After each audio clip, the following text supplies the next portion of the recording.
Could the transformation of empty office spaces be the solution to the housing crisis? Welcome to the Commercial Real Estate Insights podcast. I'm your host, Steve Hamoen. Let's get right to it.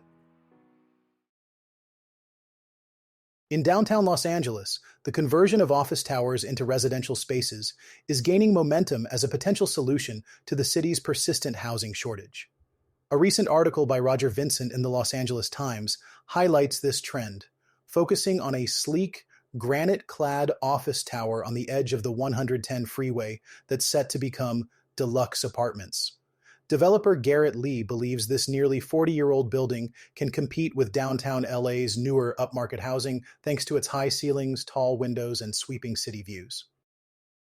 The office rental market in downtown LA is currently suffering from high vacancies and falling values, prompting stakeholders to call for city support in converting high-rises to housing.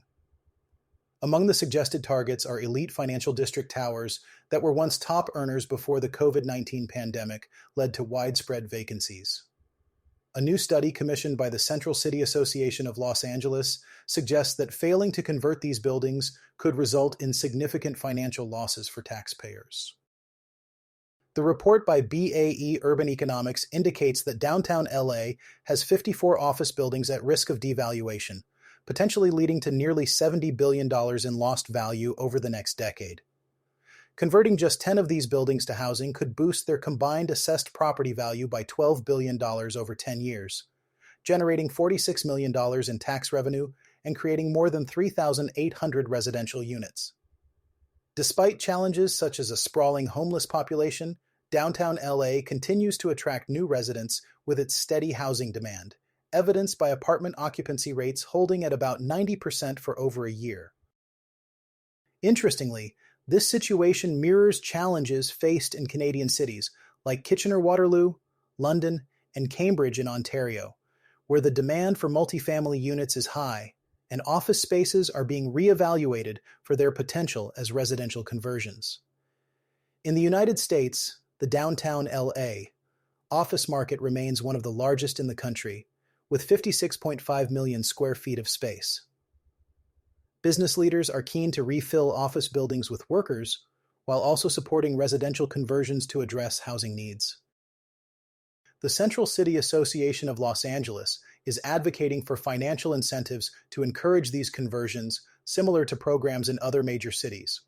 For instance, New York, Washington, and Boston offer property tax abatements, while San Francisco and Chicago have their own tax incentives for redevelopment. In Canada, cities like Calgary provide direct grants to assist with conversions. The concept of converting underutilized office spaces into housing is not new, but it has gained urgency in light of recent economic shifts in housing demands. As stakeholders in both Canada and the United States explore these possibilities, the potential for revitalizing urban centers through adaptive reuse remains a promising avenue for addressing housing shortages, while maintaining the vibrancy of business districts.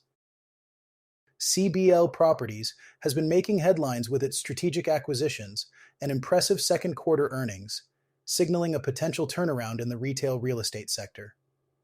According to Samuel Reed, CBL's acquisition of 4 high-potential malls for $178.9 million is a key move to boost their funds from operations and cash flow per share. These acquisitions are part of a broader strategy to optimize CBL's portfolio, focusing on high-quality properties that can drive long-term growth. In the second quarter of 2025, CBL Properties reported an adjusted funds from operations increase of 12.5% year-over-year, reaching $1.86 per share. This growth was supported by an occupancy rate of 88.8% and an average rent increase of 39% on 1.2 million square feet of new leases. These figures highlight CBL's ability to navigate the challenges of tenant bankruptcies and the evolving retail landscape. CBL's proactive approach to managing its balance sheet is evident with a $443 million loan refinancing with Beal Bank and a $25 million stock buyback program. Additionally, the company raised its quarterly dividend by 12.5%, signaling confidence in its financial health and commitment to shareholder returns. The retail real estate sector has faced significant challenges, particularly from e-commerce, but CBL's focus on grocery-anchored malls and experiential tenants positions it to outperform its peers. The company's recent acquisitions are strategically located in dynamic middle-market areas, and the focus on experiential retail formats helps attract foot traffic and provides defensive cash flows. CBL Properties' strategic execution and financial discipline make it a compelling opportunity for investors looking to capitalize on a sector poised for recovery.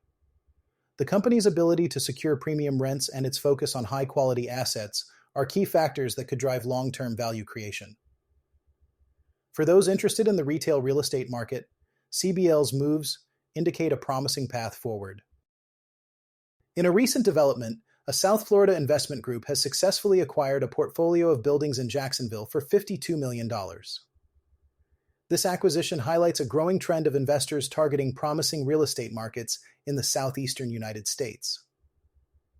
According to Carter Mudgett, this strategic purchase aims to capitalize on Jacksonville's robust economic growth and its appeal as a destination for businesses and residents alike. The portfolio consists of multiple properties, each offering unique opportunities for value creation. This acquisition is expected to enhance the investment group's portfolio and provide a strong return on investment as Jacksonville continues to attract new businesses and residents. The city's favorable business climate, coupled with its strategic location, makes it an attractive destination for real estate investors looking to diversify their holdings.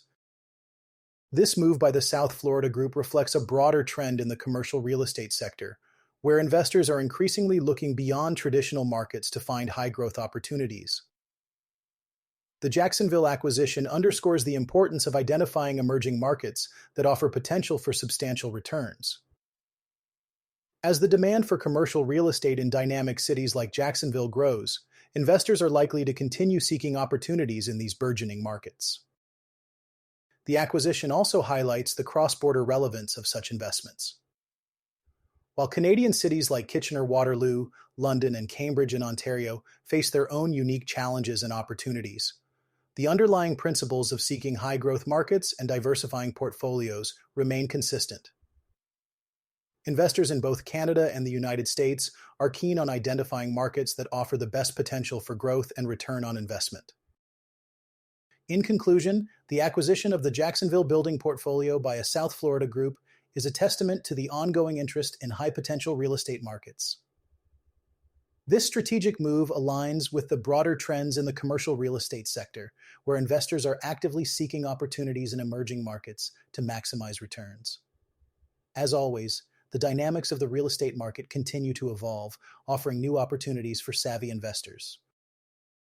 Thank you for listening to the Commercial Real Estate Insights podcast. I'm your host, Steve Hamoen. See you on the next one.